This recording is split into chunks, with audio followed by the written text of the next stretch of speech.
Room 442 is brought to you by North Star Bets. That's a win.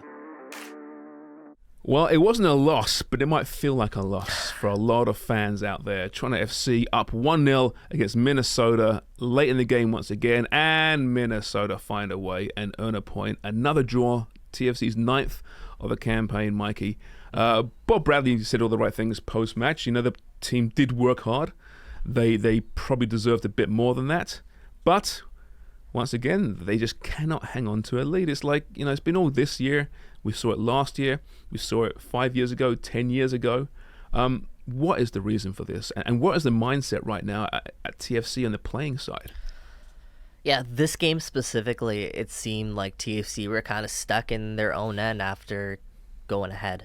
And I don't know if you want to use the cliches, took their foot off the gas pedal a little bit, or I think it might just be a byproduct of just the way that this team is constructed. Like, their biggest problem, we all know, is up front, they have a tough time creating consistent goal-scoring chances, right? But in that, they also have a tough time controlling possession and maintaining possession. And I think when you're playing a team that's desperate for a goal in Minnesota, who go behind, are able to bring on Emmanuel Reynoso off the bench, a guy who is a game breaker, what you need to be able to do is be able to play out of the back and hold up the ball in your attacking areas. And they weren't able to do that. And, of course, some unfortunate fouls and some poor fouls at times, leading to all this pressure being absorbed by TFC, and eventually they just break. Like, I don't think anybody can say that they were surprised when they saw this goal go in. No, and quite frankly, if you told TFC before the match, you know, getting a point on the road in Minnesota, it's not a bad point necessarily, right? But obviously the way it happened is just painful once again.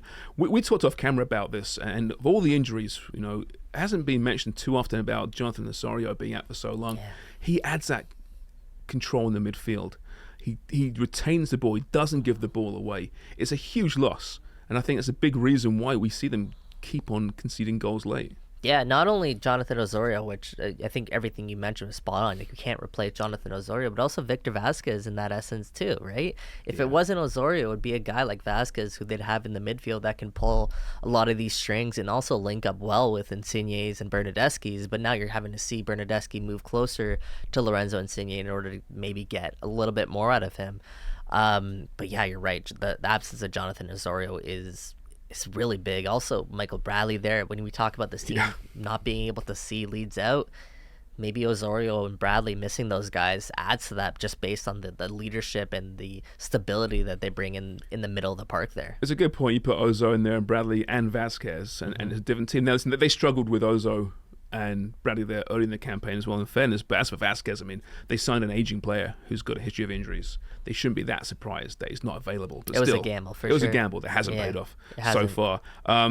Insigne, though, in fairness, looks pretty good still. He seems to have stepped up. I don't know whether he's clicked and got it now, and he's buying in, but he's playing well enough, I think, to, I won't say justify the price tag just yet. He's got to start getting some goals and more goals. You know, I know on the weekend, but where would you put his game at the moment?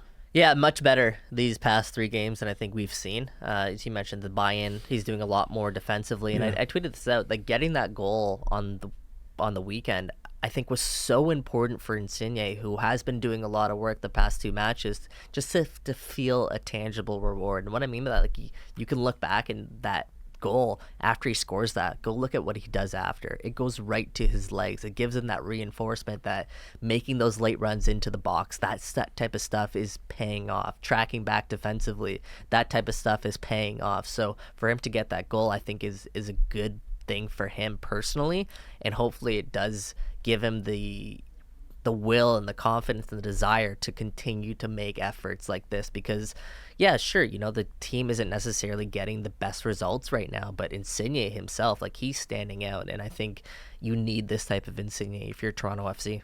Bernardeschi said, of course, in that infamous quote, you know, we don't know how to play, we don't know what we're doing.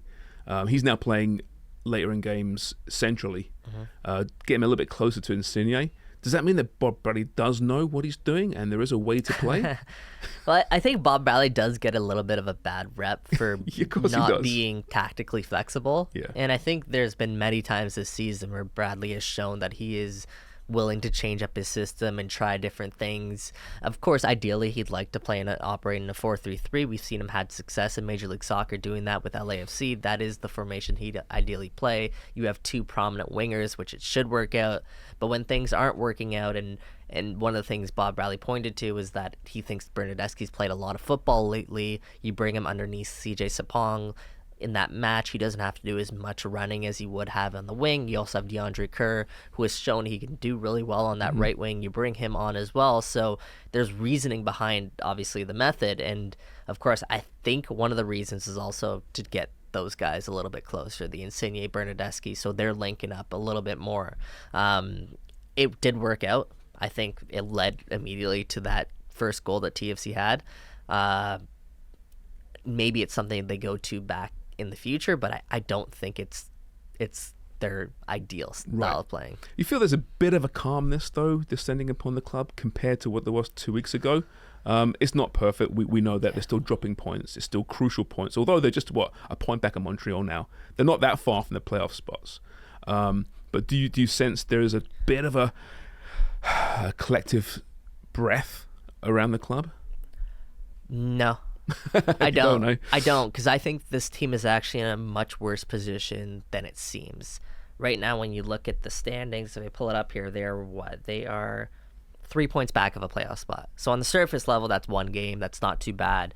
But then when you take a deeper dive into some of TFC's matches this season, DC United away right off the bat, they blew a 2-1 lead late, 89th minute onwards. That's points dropped, right?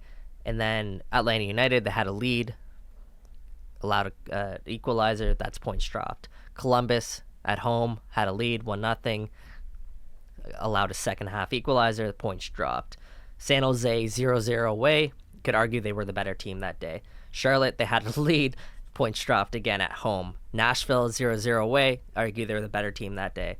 Atlanta United at home, they had a 1-0 lead. They came back, they scored a late equalizer in that one, so I'll give them a pass on that one.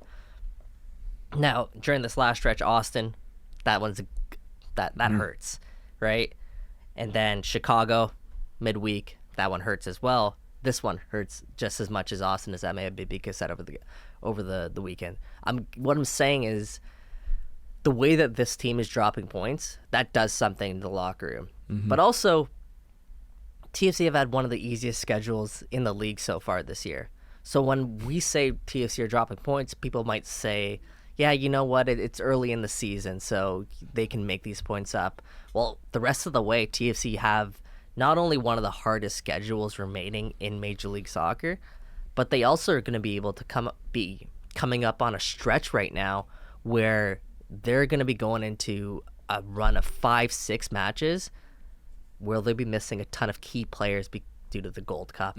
So this team is in a worse position than I think it seems right now. Well, it gets tough this weekend, right? Hosting Nashville, second place right now. Nashville looking really good with a couple of former Toronto FC players just to rub some salt into the wounds of those TFC fans. Yeah, of course, the returns of Lucas McNaughton and Jacob Schaffelberg. We'll see what McNaughton's status was. He was out over the weekend, but before that, he had a run of 5-6 games for Nashville, starting center back for them, and they were unbeaten during that span. They went 5 wins, 1 draw. So McNaughton has slotted in perfectly right away, and of course, Jacob Schaffelberg, that's been well documented of how good he's been and how good of a fit he's been for Nashville there.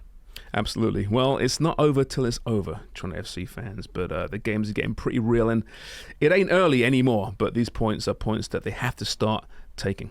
Room 442 is brought to you by North Star Bets. That's a win.